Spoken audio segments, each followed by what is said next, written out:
ਅਗਲੀ ਖਬਰ ਦੀ ਗੱਲ ਕਰੀਏ ਤਾਂ ਪੰਜਾਬ ਸਰਕਾਰ ਦੀ, ਤਾਂ 3 ਪੁਲਿਸ ਕਰਮਚਾਰੀਆਂ ਨੂੰ ਫਾਰਗ ਕਰ ਦਿੱਤਾ ਪੰਜਾਬ ਸਰਕਾਰ ਨੇ, ਮਿੰਟੂ ਜੀ।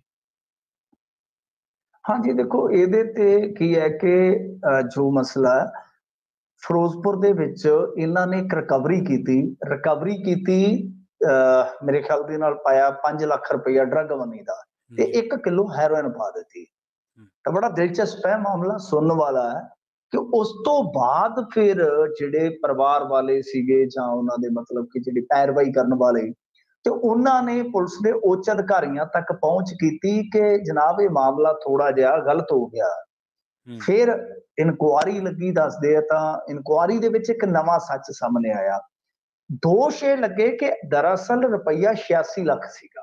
86 ਲੱਖ ਰੁਪਈਆ, 86 ਲੱਖ ਚੋਂ 81 ਲੱਖ ਖੁਰਦ-ਬੁਰਦ ਕਰ ਦਿੱਤਾ ਜਾਂਦਾ ਹੈ ਸ਼ਿਕਾਇਤ ਅਨੁਸਾਰ। 5 ਲੱਖ ਰੁਪਈਆ ਉਹ ਕਹਿੰਦੇ ਆ ਕਿ ਪਹੁੰਚਾਉਣ ਵਾਸਤੇ ਇਸ ਸਾਰੇ ਪੈਸੇ ਨੂੰ ਉਹ ਡਰੱਗ ਮਨੀ ਦਾ ਪਾ ਕੇ ਤੇ ਨਾਲ ਡਰੱਗ ਦਾ ਕੇਸ ਪਾ ਦਿੰਦੇ। ਤਾਂ ਇਹ ਮਾਮਲਾ ਹੈ, ਮਤਲਬ ਕਿ ਅੱਗੇ ਆਪਾਂ ਦੇਖਦੇ ਆਏ ਆ ਕੋਈ 20-50 ਹਜ਼ਾਰ ਦੀ, ਕੋਈ ਲੱਖ 2 ਲੱਖ ਦੀ, ਕੋਈ 10 ਲੱਖ 15 ਲੱਖ ਦੀ ਗੇਮ ਤਾਂ ਸੁਣੀ ਸੀ। ਆ ਪਹਿਲਾ ਮੌਕਾ ਹੈ ਮੇਰੇ ਖਿਆਲ ਦੇ ਨਾਲ। ਜਾਂ ਇੱਕ ਵਾਰੀ ਤੁਹਾਨੂੰ ਯਾਦ ਹੋਏਗਾ ਕਿ ਇੱਕ ਪਾਦਰੀ ਦੇ ਪੈਸਿਆਂ ਦਾ ਰੌਲਾ ਪੈ ਗਿਆ ਸੀ, ਬਹੁਤ ਜ਼ਿਆਦਾ ਰੌਲਾ ਪਿਆ ਸੀਗਾ। ਉਦੋਂ ਵੀ ਪੁਲਿਸ ਤੇ ਕਈ ਕਿਸਮ ਦੇ ਦੋਸ਼ ਲੱਗੇ ਸਨ, ਹਾਲਾਂਕਿ ਉਹ ਬਾਅਦ ਦੇ ਵਿੱਚ ਕੀ ਬਣਿਆ ਕੀ ਨਹੀਂ ਬਣਿਆ।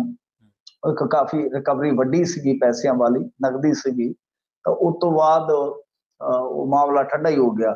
ਪਰ ਇਹ ਇਸ ਕਰਕੇ ਬਹੁਤ ਵੱਡੀ ਰਕਮ ਬਣ ਜਾਂਦੀ ਆ ਕਿ ਸ਼ਿਕਾਇਤ ਕਰਤਾ ਇਹ ਕਹਿ ਰਹੇ ਆ ਕਿ 86 ਲੱਖ ਰੁਪਈਆ ਸੀਗਾ, ਜਿਹਨੂੰ ਹੜੱਪਣ ਵਾਸਤੇ ਇਹਨਾਂ ਨੇ 5 ਲੱਖ ਡਰੱਗ ਮਨੀ ਦੇ ਤੌਰ ਤੇ ਰਿਕਵਰ ਦਿਖਾ ਦਿੱਤਾ।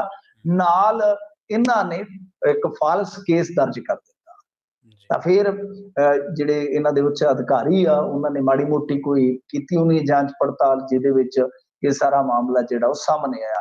ਤਾਂ ਅੰਦਾਜ਼ਾ ਲਾ ਲਓ ਕਿ ਜੇ ਆ ਕਰਪਸ਼ਨ ਹੈਲਪਲਾਈਨ ਹੈ ਜੀ, ਆ ਫਲਾਣੀ ਹੈ ਢਮਕਾਣੀ ਹੈ, ਇਸ ਦੌਰ ਦੇ ਵਿੱਚ ਵੀ ਇਹ ਸਾਰਾ ਕੁਝ ਚੱਲ ਰਿਹਾ, ਕਿਉਂਕਿ ਤੀਜਾ ਚੌਥਾ ਮਾਮਲਾ ਹੈ ਜਿਹਦੇ ਵਿੱਚ ਪੁਲਿਸ ਵਾਲਿਆਂ ਤੇ ਬਹੁਤ ਵੱਡੇ ਦੋਸ਼ ਲੱਗੇ ਆ, ਪੈਸੇ ਲੈ ਕੇ ਬੰਦੇ ਛੱਡਣ ਦੇ ਜਾਂ ਫਿਰ ਇਹੋ ਜਿਹਾ ਕੰਮ ਕਰਨ। ਇਹ ਵੈਸੇ ਪਹਿਲੀ ਵਾਰੀ ਨਹੀਂ ਹੋਇਆ, ਬਹੁਤ ਵਾਰੀ ਪੁਲਿਸ ਤੇ ਇਸ ਤਰ੍ਹਾਂ ਦੇ ਇਲਜ਼ਾਮ ਲੱਗਦੇ ਆ। ਤੇ ਇਸ ਸਾਰੀ ਚੀਜ਼ ਨੂੰ ਹੁਣ ਜੇ ਆਪਾਂ ਦੇਖੀਏ ਪੜਚੋਲੀਏ ਤੇ ਇਉਂ ਹੀ ਲੱਗਦਾ ਕਿ ਬਹੁਤ ਹੱਦ ਤੱਕ ਸੰਭਵ ਹੈ। ਨਾ ਤਾਂ ਡਰੱਗ ਦੇ ਨੈਕਸਸ ਇਸ ਤਰ੍ਹਾਂ ਜਿਹੜੇ ਆ ਉਹ ਖਤਮ ਕਰਨੇ ਸੌਖੇ ਆ, ਨਾ ਹੀ ਕਰਪਸ਼ਨ ਕਰਨੀ ਮਤਲਬ ਕਿ ਕਿਤੇ ਸੰਭਵ ਲੱਗਦੀ ਹੈ ਕਿ ਭਾਈ ਇਹ ਝਟਕੇ ਦੇ ਵਿੱਚ ਕਰਪਸ਼ਨ ਜਿਹੜੀ ਬੰਦ ਹੋ ਜਾਊਗੀ।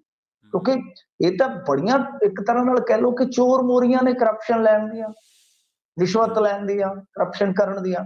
ਸੋ ਇਹ ਜੋ ਕੁਝ ਚੱਲਦਾ ਪਿਆ ਇਹ ਤਾਂ ਹੈਰਾਨ ਕਰਨ ਵਾਲਾ ਹੈ। ਵੈਸੇ 5-10 ਲੱਖ ਦੀ ਗੇਮ ਸੁਣੀ ਸੀ, ਤਾਂ ਇਹ ਤਾਂ 85-86 ਲੱਖ ਰੁਪਏ ਦੀ ਗੇਮ ਹੈ। ਤਾਂ ਹੁਣ ਦੇਖੋ ਇਹਦੇ ਚ 3 ਬੰਦੇ ਜਿਹੜੇ ਇਹਨਾਂ ਨੇ ਆਪਣੇ ਮੁਲਾਜ਼ਮ ਫਾਰਗ ਕੀਤੇ ਆ, ਪਰ ਬਹੁਤ ਵੱਡੀ ਗੱਲ ਹੈ ਤੇ ਗੱਲ ਇਹ ਫਿਰੋਜ਼ਪੁਰ ਦੀ ਹੈ।